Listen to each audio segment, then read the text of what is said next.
tànk yooyu nag weesuwul nii relation bi ñëpp xam nañu relation bu yàgg dëgër la bu yàgg baax la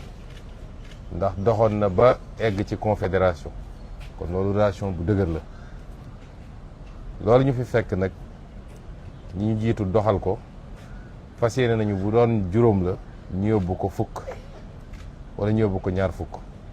loolu mooy suñu yéene ci relation bi moo tax bi ñu toogeeg léegi gaw ma ni toog nañu weer te diggante ñaari réew mi amul ay actes yu ñu posé moo xam ay kuréel yu daje moo xam ay kilifa yu daje pour rek gën a waxtaan ak di signé ay accords yoo xam ne ci bépp fànn day gën a yombal diggante bi da koy gën a dooleel te loolu mooy yéene président Bassirou Diomaye Faye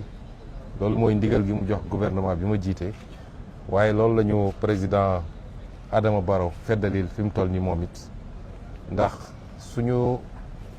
fu ñu wax ni fi mooy suñu limite rek moom yokk na ko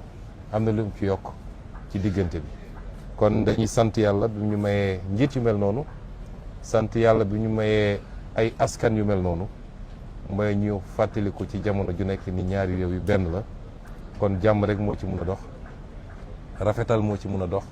mbokkoo moo ci mun a am waaye demlante moo ci mun a am ci bépp fànn